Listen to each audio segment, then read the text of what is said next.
Hello दोस्तों। स्वागत है आप सभी का फिर से एक और अच्छे से स्टॉक के साथ में। स्टॉक का नाम है प्रीकोल लिमिटेड। ऑटो एंसिलरी कंपनी है, ऑटो पार्ट्स बनाती है और वर्ल्ड के मोस्टली सभी फेमस बड़े ब्रांड को ये अपने प्रोडक्ट्स सप्लाई करते हैं। तो इस बिजनेस आइडिया को अपन तीन टाइप से देखेंगे। पहला हम चेक करेंगे कंपनी के बारे में, दूसरा फिर इसके फाइनेंशियल चेक करेंगे और तीसरा फिर हम देखेंगे इसको स्टॉक चार्ट के हिसाब से, ताकि हम ठीक टाइम पे इसमें एंटर और एग्जिट हो सके अपने प्रॉफिट के लिए। तो आइए शुरू करते हैं अपने वीडियो को। प्रीकोल लिमिटेड कंपनी की शुरुआत 1975 में कोयम्बटूर में हुई और प्रेजेंटली कंपनी के 9 मैन्युफैक्चरिंग प्लांट हैं और ये लगभग 45 कंट्रीज में अपने ऑटो पार्ट्स सप्लाई करते हैं। नॉर्थ इंडिया में 3 प्लांट, वेस्टर्न में 2, साउथ में 3 प्लांट, एक प्लांट इंडोनेशिया और सिंगापुर और जापान में इनके 2 इंटरनेशनल ऑफिस। कंपनी 4 वर्टिकल पे काम करती है।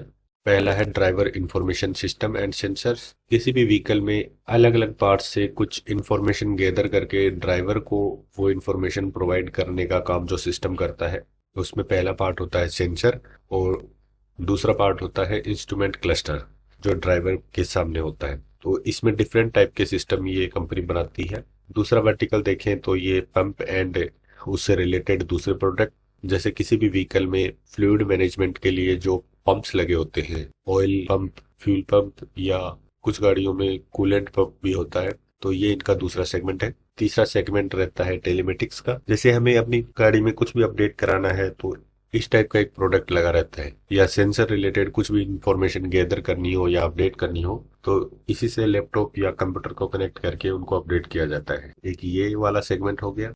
एंड नंबर 4 होता है विंडशील्ड वाइपिंग का सिस्टम।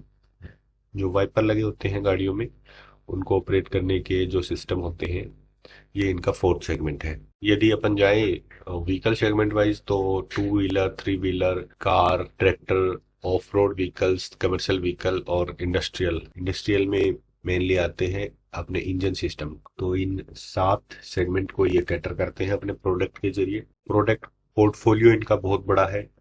2000 टाइप के डिफरेंट प्रोडक्ट्स ये मैन्युफैक्चर करते हैं टोटल इन 4 वर्टिकल में। और बात करें इनके कस्टमर्स की तो जितने भी जाने माने नाम ऑटो इंडस्ट्री के हैं लगभग सभी इनके कस्टमर्स हैं। और 2 व्हीलर के हैं, 4 व्हीलर में commercial vehicle, tractor, industrial, engine end of road, तो ऑलमोस्ट सभी जाने पहचाने नाम ऑटो इंडस्ट्री के जो भी हैं ये सारे इनके कस्टमर हैं। कंपनी में अभी यहाँ आगे ग्रोथ आने का जो मेन ड्राइवर है वो यही है कि कंपनी इन चारों सेगमेंट में काम करने के अलावा अभी नए टाई अप भी कर रही है। और ईवी अडॉप्शन जो बढ़ता जा रहा है तो ईवी में कुछ नए सेगमेंट में अपने प्रोडक्ट्स इंट्रोड्यूस करके ज़्यादा मार्जिन के साथ और ज़्यादा सेल्स के साथ ये अपना यहाँ पे प्रेजेंस बढ़ाना चाहते हैं। जैसे पहले जो इंस्ट्रूमेंट क्लस्टर आते थे वो बड़े बेसिक होते थे, उनकी कॉस्ट काफ़ी कम होती थी और कंपनी का मार्जिन उन प्रोडक्ट्स में काफ़ी कम होता था। लेकिन धीरे धीरे चीज़ें जैसे नई आती गई और डिजिटल वाले इंस्ट्रूमेंट क्लस्टर आते गए तो कंपनी के मार्जिन वहाँ ज़्यादा है, प्लस कंपनी का जो सेल्स है उस प्रोडक्ट की जो प्राइस है वो भी ज़्यादा है। तो इसलिए कंपनी की सेल्स में भी ग्रोथ है, प्लस कंपनी के जो मार्जिन है वो भी इम्प्रूव हो रहे हैं। इसके अलावा कंपनी जो नए प्रोडक्ट्स लाएगी वो इस टाइप के ला रही है कि उनमें कंप्लीट जो कॉस्ट होगी किसी एक पर्टिकुलर व्हीकल की, उसमें इस कंपनी के प्रोडक्ट्स की का वैल्यू ज़्यादा होएगा और मार्जिन भी उस पर ज़्यादा होगा। तो इसके लिए कंपनी ने कुछ एक नए टाई अप भी किए हैं और कंपनी रिसर्च एंड डेवलपमेंट में भी काफ़ी अपना 4-5% के आसपास अपना प्रॉफिट खर्च कर रही है नई प्रोडक्ट्स को डेवलप करने के लिए। तो यहाँ से काफ़ी अच्छी अपॉर्चुनिटी अपने को दिख रही है कि ये कंपनी यहाँ से अपनी सेल्स एंड अपने प्रॉफिट में काफ़ी अच्छी ग्रोथ फ्यूचर में दिखाएगी। इसके बाद में बात कर लेते हैं इस बिजनेस के फाइनेंशियल्स के बारे में। कंपनी एक स्मॉल कैप कंपनी है, रिटर्न रेशियो इनके पॉजिटिव है और अभी मिड रेंज में आ गए हैं। प्रमोटर की होल्डिंग थोड़ी कम है, लगभग 36.5%, और ये कंसिस्टेंटली इसी लेवल पे पिछले कई साल से है। प्रमोटर के कोई भी स्टॉक प्लेस्ड नहीं है, कंपनी पे लगभग जीरो के बराबर डेट है। पी चार्ट को देखेंगे तो 2021 में ही कंपनी प्रॉफिट में आई है, उससे पहले ये लॉस मेकिंग बिजनेस था। कंपनी ने अपने डेट को काफी रिड्यूस किया है बात करें इसके क्वार्टरली रिजल्ट्स की तो क्वार्टर ऑन क्वार्टर इनकी सेल्स जो है वो बढ़ती जा रही है। बीच में जो कोविड रिलेटेड एक क्वार्टर था जून 2020 का, उसमें सेल्स काफ़ी गिर गई थी। उसके अलावा देखेंगे तो लगातार इनकी सेल्स में काफ़ी अच्छी बढ़ोतरी देखने को मिल रही है। और सेल्स के साथ इनके जो प्रॉफिट है वो भी काफ़ी इम्प्रूव हुए हैं। पहले कंपनी लॉस मेकिंग थी और अब ये काफ़ी अच्छे प्रॉफिट में आ चुकी है। ऑपरेटिंग प्रॉफिट मार्जिन बड़े लंबे टाइम से 12% के आसपास बने हुए हैं और नेट प्रॉफिट भी इनके पॉजिटिव हैं और ईपीएस इनका बढ़ता जा रहा है। बात करें बैलेंस शीट की तो शेयर कैपिटल पिछले 3 साल से 12 करोड़ के आसपास लगातार बना हुआ है, कोई चेंज नहीं है। और बोरोइंग जो 280 करोड़ की थी 2021 में, वो अब कम होके अराउंड 80 करोड़ हो चुकी है। इट मीन्स कंपनी अपना डेट पे कर रही है, तो उसके ऊपर जो इंटरेस्ट का कॉस्ट है वो घटता जा रहा है, जिससे इसके प्रॉफिट मार्जिन काफ़ी इम्प्रूव हुए हैं। बात करें शेयर होल्डिंग पैटर्न की तो जैसा कि मैंने बताया कि कंपनी के प्रमोटर की होल्डिंग अराउंड 36.5% है। इसके अलावा 12.36% इसमें एफआईआई की भी होल्डिंग है और डीआईआई की भी इसमें अराउंड 3% की होल्डिंग है। पब्लिक होल्डिंग ज़्यादा है, मगर इस पब्लिक होल्डिंग में भी चेक करेंगे तो लगभग 6% की होल्डिंग ये एक बड़े ग्रुप की है।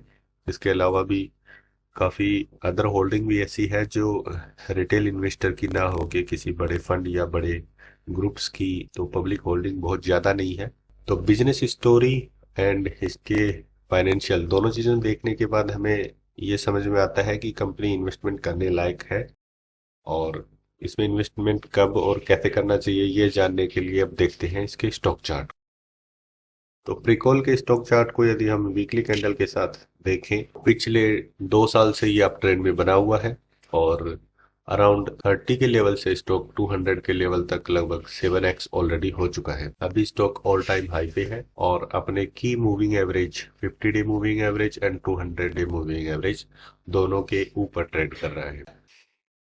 तो एंट्री करने के पॉइंट ऑफ व्यू से इसको डेली कैंडलस्टिक पैटर्न के रूप में चेक करें तो स्टॉक में दो बड़े सपोर्ट लेवल निकल के आ रहे हैं। पहला है अराउंड 170 का लेवल जो इसका रिसेंटली मेजर स्विंग लो था, और दूसरा लेवल इसका निकल के आ रहा है अराउंड 155 जो एक स्विंग लो भी था। और अभी इसका 200 डे मूविंग एवरेज भी 155 के आसपास है। तो ये दोनों लेवल अच्छे खासे सपोर्ट के रूप में है, तो इनको हम as a long term investor अपने स्टॉप लॉस लेवल मान सकते हैं।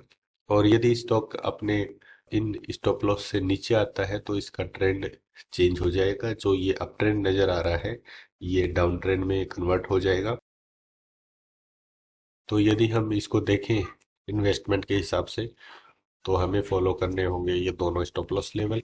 इनसे नीचे स्टॉक आने पे हमें इनसे एग्जिट हो जाना है। और इनमें से कौन सा स्टॉप लॉस आपके लिए सुटेबल है ये देखना पड़ेगा आपको अपनी ट्रेडिंग स्टाइल के हिसाब से।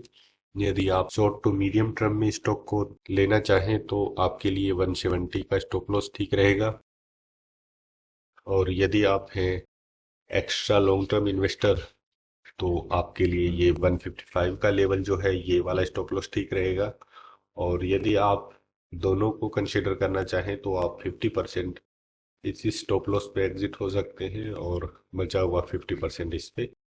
तो ये कंप्लीटली आपको देखना होगा कि आपके लिए कौन सी स्टाइल ठीक। इसके अलावा यदि स्टॉक अपना ऊपर जाता है तो इन स्टॉप लॉस लेवल को हम शिफ्ट करके और ऊपर आ जाएंगे। जो भी नए लेवल आएंगे, जो भी नए स्विंग लो बनेंगे, सपोर्ट लेवल निकलेंगे, वहां पे हम अपने स्टॉप लॉस को शिफ्ट कर लेंगे। और इससे रिलेटेड जो भी अपडेट होगी इस पे मैं दूसरा वीडियो या शॉर्ट के जरिए चैनल पे आपको बता दूंगा। इसके लिए आपको चैनल को अभी सब्सक्राइब करना है और इस वीडियो को लाइक एंड वीडियो आपको कैसा लगा इस पे आपको कमेंट करना है।